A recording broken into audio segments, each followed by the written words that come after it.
একটা জলের ফোঁটাকে ফোঁটা নামে সম্বোধন করা হয়।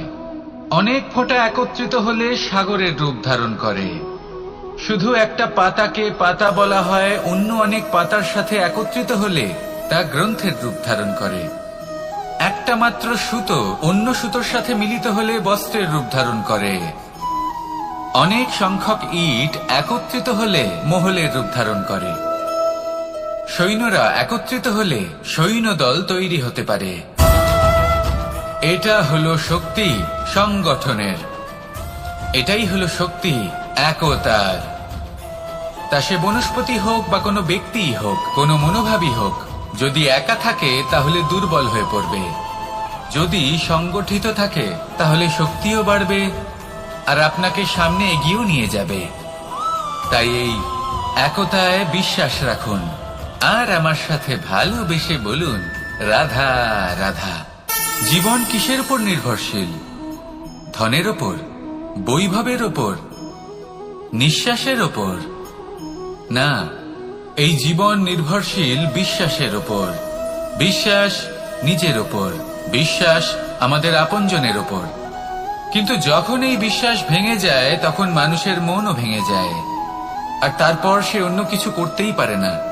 তখন কি করা যেতে পারে? 3টে কাজ আছে যা আপনি করতে পারেন। প্রথম, ভালোবাসা। যাকে আপনি ভালোবাসেন, যারা আপনাকে ভালোবাসে, ভুল যারই হোক না কেন, তার কাছে ক্ষমা চাইতে কখনোই সংকোচ বোধ করবেন না। দ্বিতীয় হলো বিশ্বাস। যারা আপনাকে ভালোবাসেন, আপনাকে বিশ্বাস করেন, তাদের বিশ্বাস কখনো ভাঙবেন না। তৃতীয় হলো আশা। যারা আপনাকে ভালোবাসেন, আপনাকে বিশ্বাস করেন, তাদের আশা আপনার সাথে জড়িত। তাদের থেকে কখনো কিচ্ছু লুকোবেন না। এই 3টে কাজ করুন আর এই জীবন সুপ্রসন্ন হয়ে বলবে, রাধা রাধা। জীবনে সাফল্য এবং অসফলতা আপনার বল, আপনার শক্তির উপরে নির্ভরশীল নয়, আপনার মানসিকতার উপর নির্ভরশীল। যদি কোনো ব্যক্তি দৃঢ় নিশ্চয় করে নেয় তাহলে সে কখনো হারে না। যদি কেউ হার মেনে নেয় তাহলে সে কখনোই জিততে পারে না। শেষ পর্যন্ত কি হয়? এই ভাবনাই সত্য হয়ে সামনে চলে আসে, আর এই ভাবনাই পরবর্তীকালে ইতিহাস রচনা করে।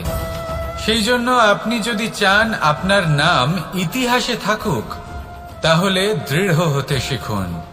ইতিবাচক ভাবনার সাথে, পরিশ্রমের সাথে এগিয়ে চলতে থাকুন। প্রতিস্পর্ধা গ্রহণ করুন আর শুধুই এগিয়ে যেতে থাকুন। সংসারে আপনি যে কোনো উচ্চতাতেই পৌঁছতে পারবেন, কারণ ইচ্ছে শক্তি আর ভালোবাসার চেয়ে বেশি শক্তিশালী আর কিছুই নেই। তাহলে আসুন আর আমার সাথে ভালোবেসে বলুন, রাধা রাধা। আজ আমি আপনাকে একটা ছোট্ট কাহিনী শোনাবো। একবার আমি, রাধা আর দাদা, আমরা 3জনে মিলে লুকিয়ে একটা উপবনে গেলাম আম পেড়ে খেতে। অনেক পরিশ্রম করে আমরা ওখানে পৌঁছলাম আর আমরা আশ্চর্যচকিত হয়ে গেলাম এটা দেখে যে এবার তো আম পাকেইনি। এবার দাদা কি করলেন, একটা আম পাড়লেন আর সেটা চাখলেন, আর উনি নিরাশ হয়ে পড়লেন। উনি বললেন যে এটা তো খুবই টক। তারপর রাধা একটা আম পাড়লো আর সেটা চেখে দেখলো, আর রাধা উৎসাহিত হয়ে পড়ল। আমি রাধাকে জিজ্ঞেস করলাম, কি হয়েছে, তুমি এত উৎসাহিত কেন? তখন রাধা বলল যে এবার এত বেশি টক আম হয়েছে যে এগুলো দিয়ে আমরা আচার বানাবো। তাহলে দাদা ওখান থেকে বেরিয়ে গেলেন নিরাশ হয়ে এবং খালি হাতে। রাধাও ওখান থেকে বেরিয়ে গেল কিন্তু উৎসাহিত হয়ে, আর অনেকগুলো কাঁচা আম সাথে নিয়ে। এর থেকে আমরা কি শিক্ষা পেতে পারি? যে প্রত্যেকটা স্থানে এমন কিছু রয়েছে যেখান থেকে আমরা কিছু একটা শিক্ষা লাভ করতে পারি, যা আমাদেরকে বিকাশের পথে নিয়ে যেতে পারে। এই শিক্ষা প্রত্যেক স্থানে আছে। সবকিছু আমাদের দৃষ্টিভঙ্গির উপর নির্ভর করছে। যখনই আমাদের জীবনে, আমাদের সম্পর্কে কোনো সমস্যা, কোনো বিপদ আসে, তখন বেশিরভাগ মানুষ সেই বিষয় নিয়ে দুঃখী হয়ে পড়েন। আর কিছু মানুষ এমনও থাকেন যারা শেষ পর্যন্ত তার সমাধান করেন, বিপদকে পরাজিত করেন, সম্পর্কগুলিকে আবার জুড়ে দেন।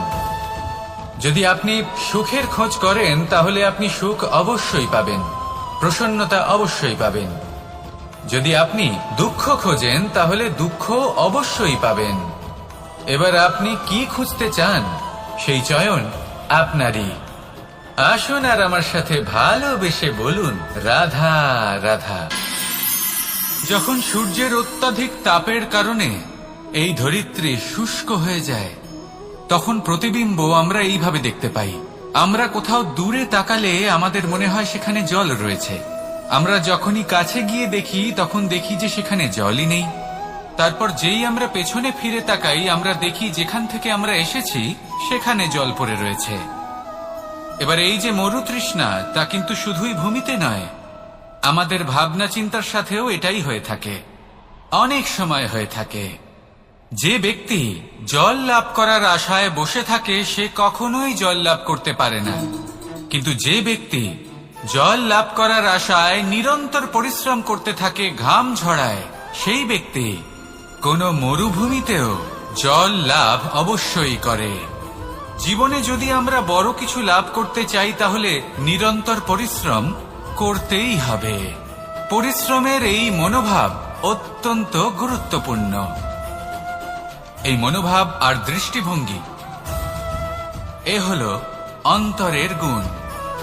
রূপ এবং প্রসাধন এগুলি হল বাহ্যিক আবরণ। যে ব্যক্তি রূপের কারণে আপনাকে ভালোবাসে তা প্রকৃত ভালোবাসা নয়, কিন্তু যে ব্যক্তি আপনার আবেগ এবং মানসিকতার জন্য আপনাকে ভালোবাসে তাই হল প্রকৃত ভালোবাসা। তাহলে এই কথাটা মনে রাখুন আর আমার সাথে ভালোবেসে বলুন রাধা রাধা। সিংহকে বনের রাজা বলা হয়। অত্যন্ত শক্তিশালী হয় সে, তার পরিবারও খুব বড় হয়। কিন্তু যদি এমন হয় যে সিংহের পরিবারে নিজেদের মধ্যেই কলহ সৃষ্টি হয়, যদি তারা নিজেরাই লড়তে থাকে তাহলে কি হবে? সিংহকে মেরে তার পরিবারকে মেরে ফেলে শেয়াল বনের রাজা হয়ে উঠবে। এবার এই কথা শুধুই সিংহের উপর প্রযোজ্য নয়, বরং প্রত্যেকটি ব্যক্তি, প্রত্যেক পরিবার, প্রত্যেক সম্প্রদায়, প্রত্যেক রাজ্যের উপর প্রযোজ্য হতে পারে। পরিবারে যদি মতভেদ বেড়ে যায় তাহলে সেই পরিবার ভেঙে যেতে পারে। ইতিহাস এই বিষয়ের সাক্ষী। যদি সমাজের মানুষ নিজেদের মধ্যেই লড়তে থাকেন তাহলে কেউ রাজা হতে পারেন না, বরং অন্য কেউ সেই কলহের সুযোগ নিয়ে নিজে রাজা হয়ে বসেন। একতার গুরুত্ব বুঝতে শিখুন। ঘুরে ফিরে বিষয়টা এসে দাঁড়াচ্ছে সেই ভালোবাসায়, কারণ ভালোবাসাই হলো সেই যা সকলকে একসাথে বেঁধে তাদের আনন্দে রাখতে পারে। প্রেমের থেকে বেশি শক্তিশালী আর কিছুই নেই। তাই এই প্রেমকে নিজের মনে জাগ্রত করুন, নিজের পরিবারে বর্ষণ করুন, সমাজে বর্ষণ করুন, রাজ্যে বর্ষণ করুন, আর এই ভালোবাসার সাথেই বলুন রাধা রাধা। বর্ষার ঋতু যখনই আসে আনন্দ এবং উচ্ছ্বাসে মন ভরিয়ে তোলে। কখনো আপনি এটা ভেবে দেখেছেন যে এই বর্ষা যা আমাদের মনকে উচ্ছ্বাসে ভরিয়ে তোলে সে নিজে কতটা পরিশ্রম করার পরে আমাদের কাছে আসে? নদী হোক, সরোবর হোক, সমুদ্র হোক, তাকে সূর্যের তাপ সহ্য করতেই হয়। বাষ্প হয়ে আকাশে উড়ে যেতেই হয়। আকাশে গিয়ে কঠোর শীতলতার সম্মুখীন হতেই হয়। সেই ঠান্ডা সহ্য করতেই হয়। আর তারপর এই বর্ষা আমাদের গায়ে ঝরে পড়ে, কারোর তৃষ্ণা নিবারণ করে, আবার কাউকে আশ্বাস দিয়ে যায়। সেইভাবে জীবনে যদি আমাদের কোনো বড় কাজ করতে হয় তাহলে আমাদের কঠোর এবং নিরন্তর পরিশ্রম করতেই হবে। আর যে ব্যক্তি এই পরিশ্রম করার পরেও কোনো একটি নির্দিষ্ট স্থানে পৌঁছে যাবার পরেও বিনম্র থাকেন, সেই ব্যক্তি অমরত্ব লাভ করেন। তিনি হলেন সেই ব্যক্তি যাকে সমগ্র সংসার ভালোবাসেন। তাহলে সবসময় মনের মধ্যে বিনম্র ভাব বজায় রাখুন আর আমার সাথে ভালোবেসে বলুন রাধা রাধা। কোনো এক বস্ত্রে যদি ছোট্ট একটা ছিদ্র উৎপন্ন হয় আর যদি আমরা তার দিকে নজর না দিই তাহলে সময়ের সাথে সমগ্র বস্ত্র ছিঁড়ে যায় আর কোনো কাজে আসে না। যদি কোনো একটা নৌকাতে ছোট্ট একটা ছিদ্র উৎপন্ন হয় তাহলে সময়ের সাথে